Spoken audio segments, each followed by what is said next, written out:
Professor EllyKatunguka revealed to WBS TV that Kyambogo University has officially opened for the semester and normal business of the university is expected to begin immediately. Kyambogo's decision, which differs from that of Makerere University, is in line with a directive by the Minister for Education, Minister and First Lady, Honorable Janet Kataha Museveni. Not Katunguka's decision, it was a decision of management and deans. You may ask me, where is council in all this? Because we must know that university councils are the overall governing bodies of universities. I'm in a very precarious situation in that Kyambogo University now, as we talk, does not have a council.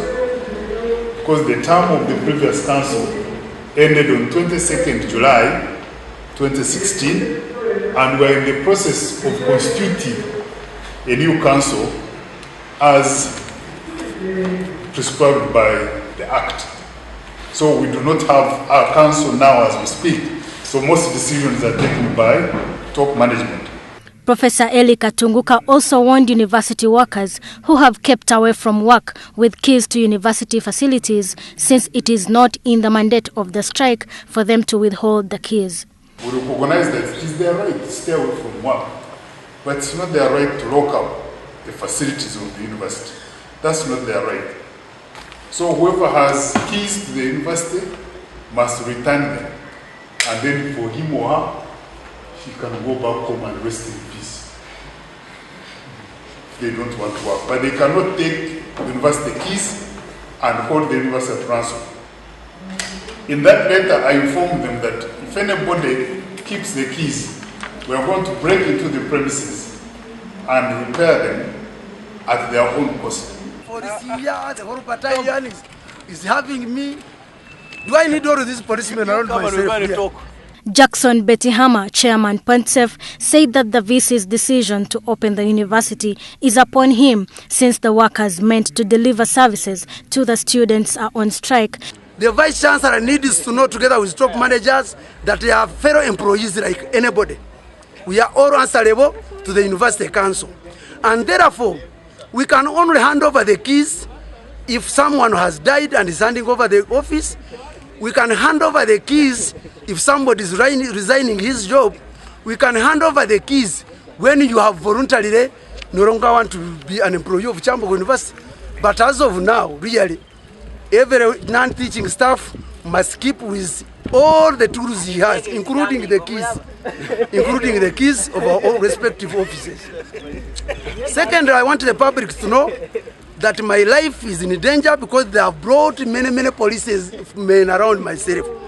The policemen that I'm traveling with really cannot even be a contingent that can escort a Chief Justice. And if you bring all these policemen to me, they are left with only one thing, maybe to bring the canes and start caning me.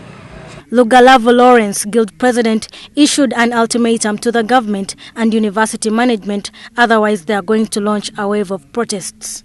That as students leaders, we are going to get to carry on the services for the first 48 hours. Those are 2 days. So as to give room to the government and the non-teaching staff to reach an agreement. Should they fail to reach an agreement in the 48 hours that we've mentioned,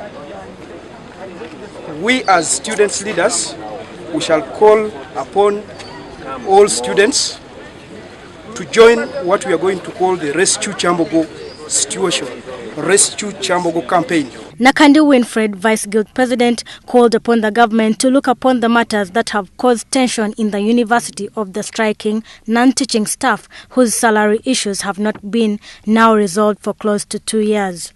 She stressed that the situation at any time may run out of hand.